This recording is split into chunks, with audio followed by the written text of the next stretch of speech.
Welcome back to the Seraphine podcast. I am Seraphine Arocha, and we are back for part 2 of our interview with the lovely Kristin Simone. Hello. Hello. So not only are you Mrs. Missouri of America's Most Beautiful, but you have got a background in fitness that's quite impressive. You have your pro card for the WBFF, and that stands for? World Beauty Fitness Federation. All right. So take me through making that decision to that kind of commitment. Yeah, that was a big commitment, and it was fun while it lasted, but you have to be really, really dedicated to that lifestyle. So let's see. It was really when I decided to start my transformation. I just started training and working out and eating right, and I fell in love with the gym. That kind of became my therapy. That was my time to myself. Nobody was saying mommy. Nobody was calling my name. It was just me lifting weights. And it was really cool to see how strong I actually was. Because I was one of those ones that was afraid to lift anything heavy. I thought, oh my gosh, if I pick up something over 10 pounds, I'm going to look like a man. Yeah. Which is so far from the truth, as you know. Yes. Being in that world. Yes. And I just kind of fell in love with that process of it. I picked the WBFF because they had, it's kind of more like the pageantry of the fitness world. They had where you wear, for bikini, you wear evening gown.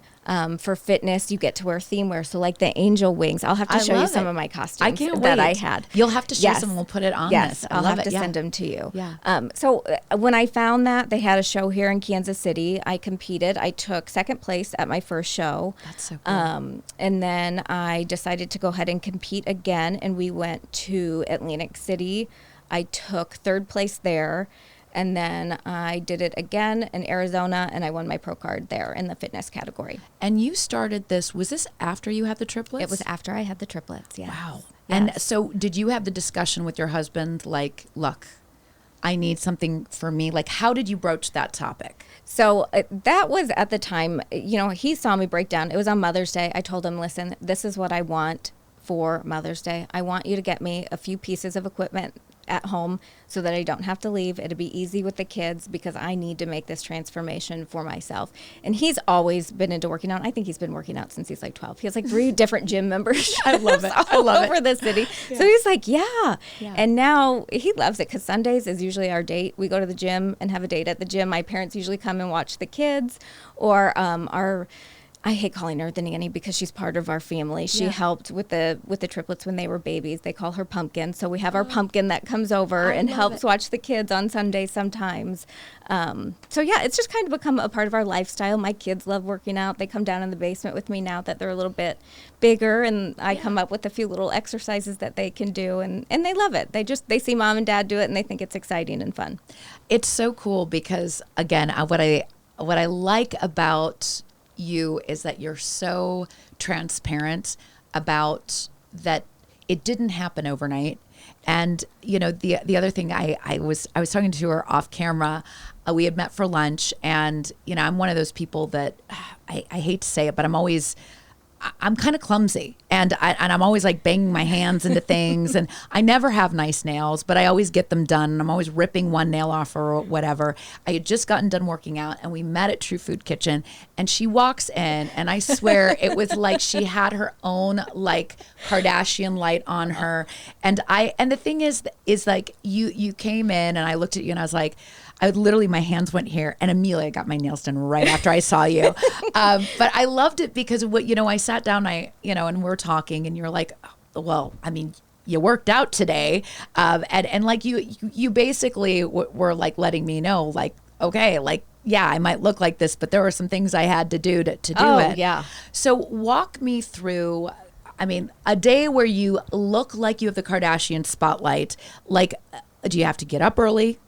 I do. I get up really early. And I never used to be a morning person, but now sleeping in is like 6 a.m. for me. I usually start my day between 4 and 4:30, just depending on what I have. We have a gym in our basement, so it's nice. I can roll out of bed, throw something on. I go down there and start my day, and I work out. And like I said, that's my therapy. That's my alone time.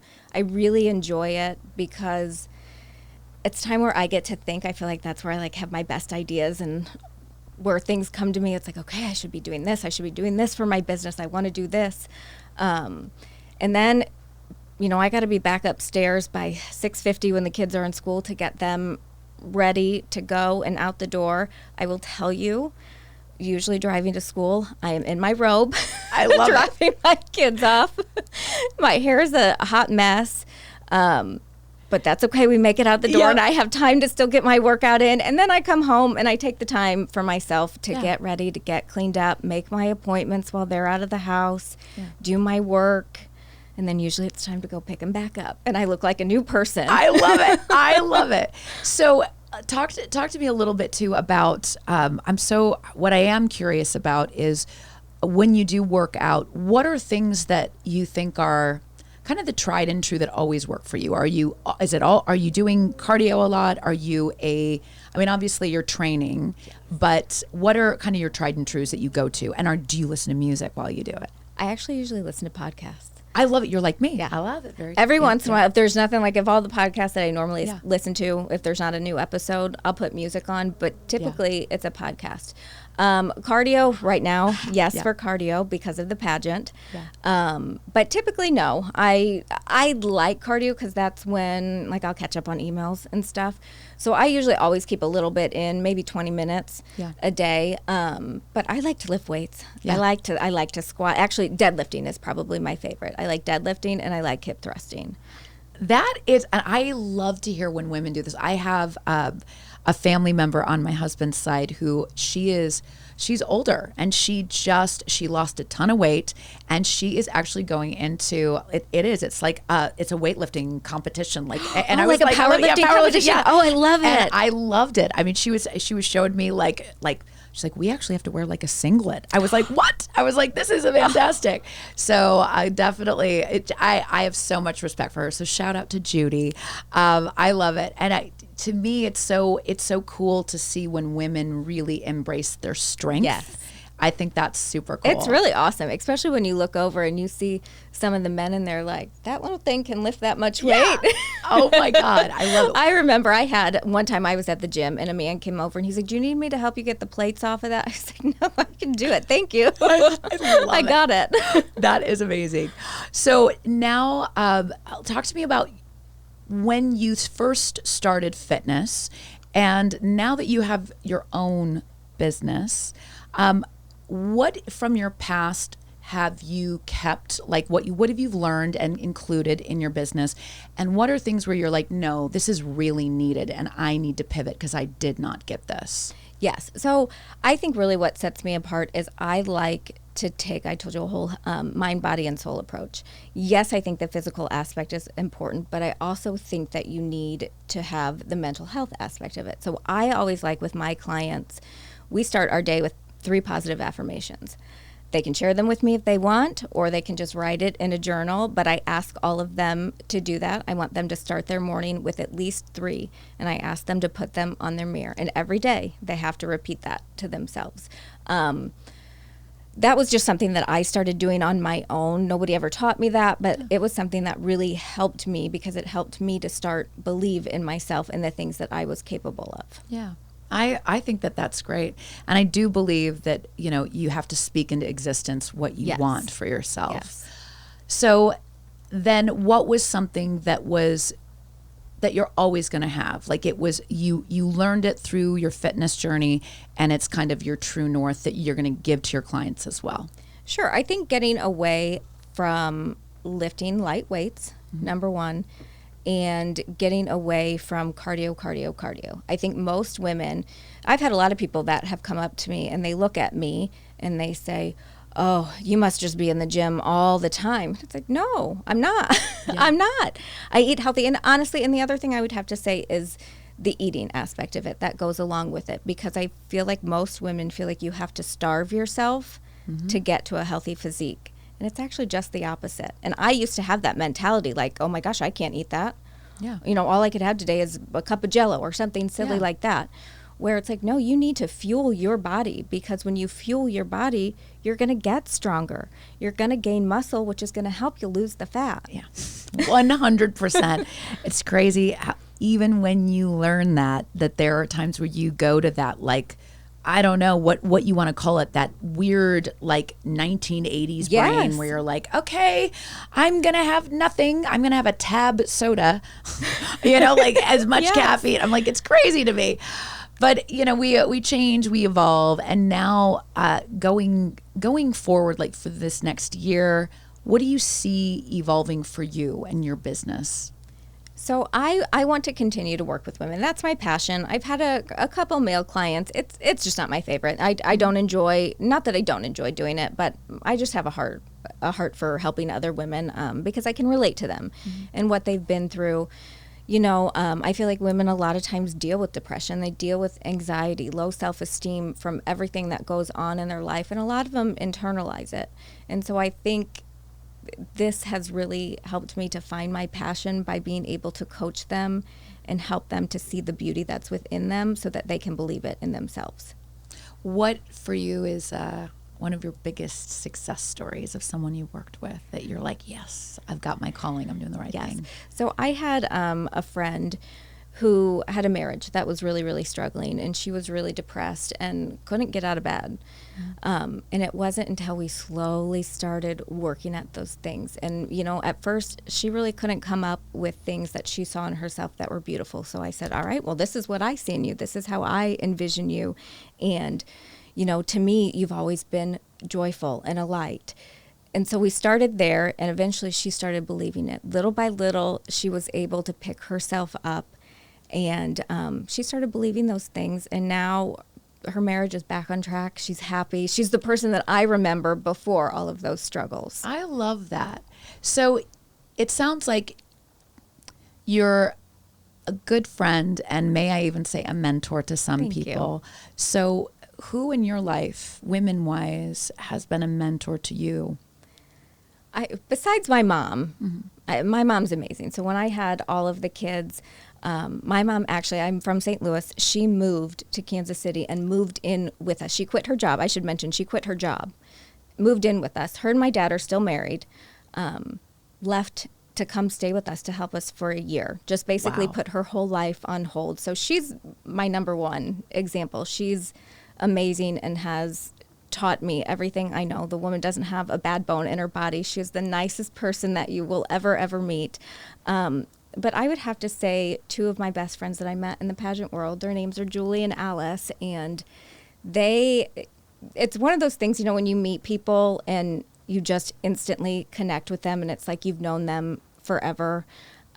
They became my best friends, and they have been there through everything. I could call them no matter what time of day, and they're always there to pick me up. One lives in New York, one lives in Washington, D.C., but it's like they're here with me. I feel like I could, they're so funny. They're my biggest cheerleaders. I could fall off of the stage and they're the ones telling me, but you did it so beautifully. Nobody else could have done that like you. But next time you got to work on this so you don't do it. But you did it the best. I love that. That is awesome. Now you have a daughter. Yes, I have two daughters. You have two.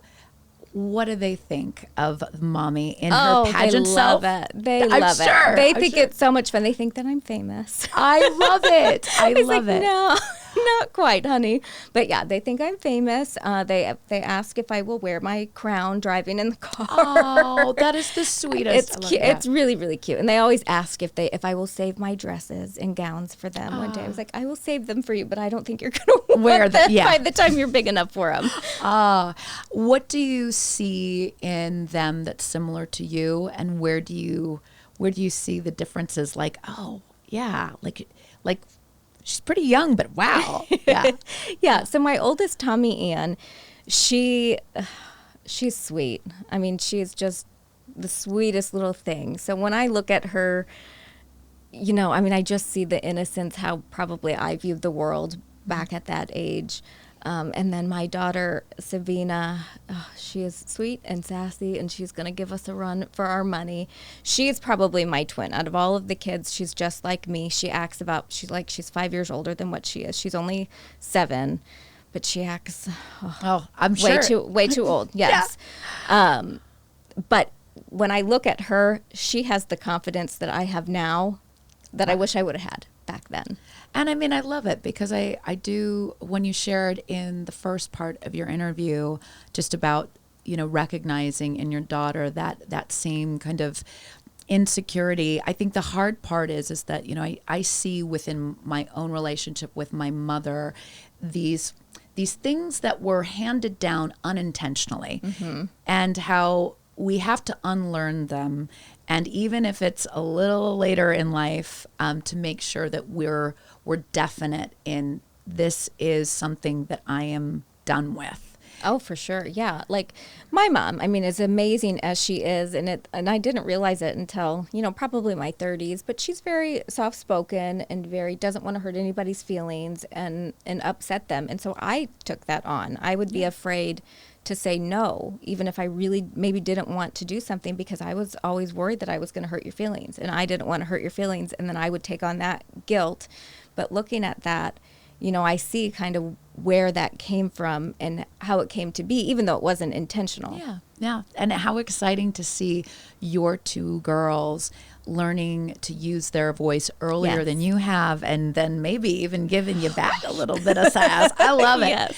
What are your boys like? I mean, I realize that they also, to think about it, you and your husband have left, a pretty solid footprint for your children to kind of align their feet in with and be like, I don't know if I can handle this. Or who knows? It sounds like they're going to be creating big footprints on their own for themselves. They will. But their father, your husband, let me get that right, is a football coach, and he's, he does he gives back to the community. He seems like, Aaron, my producer, knew who he was. So those are big shoes to fill. What are your boys like? They're so much fun. My Charlie Bear is my husband's twin. Looks like him, acts like him. So many people have come up to us and they have said, they're like, when I look at him, I see your husband at that age. They said it's really kind of scary because there's times I have to do a double take because I think I'm looking at your husband again. He's like the gentle giant. He's way tall. He's off the charts for his height, for his age. So he's really big, but he just has the biggest heart. He's my one that still wants to snuggle all the time, wants me to pick him up, even though he's almost as tall as me, wants me to pick him up and carry him. But he just has a heart of gold like his dad. And then my Gino, he's my wild one. I love it. He's my wild one, but he's the wildest one of the group, but he's also probably the sweetest one. Yeah. He always wants to come and find you. Like today I left and he looked at me and he goes, you look so pretty, Mommy. Oh, I love it. So yeah. I love it. They're good kids. It's so cool. And again, it's also nice just to hear you talk about them, because I love when I hear parents who kind of get out of their own way and let their children kind of evolve into who they're going to be, but also get excited when I'm like, it's a little bit like me, Yes. I love that. Well, as we close up, I would love to have you tell our listeners if they'd like to follow a little bit of your journey. And also, I know that you're somebody who, if people reach out to you when it comes to fitness or advice, you've got a real open heart. Where could people find you on social media? Yes. So I primarily use Instagram, my personal Instagram. So just everything about my everyday life is Mrs. Kristin Simone, and it's spelled KristinsSimone. And then if you want to know stuff about pageant, it is AMB, Mrs. Missouri. I cannot wait. Is there any way that we can see, is there an online presentation of the pageant? Yes, there will be. So they will be live streaming it. They have not sent out the details on all of that yet, but I will share that with you. And we'll when put I get it in the link in our awesome. It'll be so good. I love it. Well, thank you so much for this time today. Thank you. It's cool to have a new friend and a friend who I know is going to be one for a while in the interview chair. Yes. I love it. Thank you so much, guys, for listening to the Seraphiend podcast. If you like this episode, please click the like button, subscribe. That's what gets me up in your feed. And if you have any questions about anything beyond pageantry, just about life, I can tell you right now, Kirstin has got a wonderful positive viewpoint. And, she's opened my heart and mind to some things where, when I first met her, I was like, I don't know, I'm kind of a dark girl here. I love it. Well, thanks a lot, guys. See you guys later on the other side.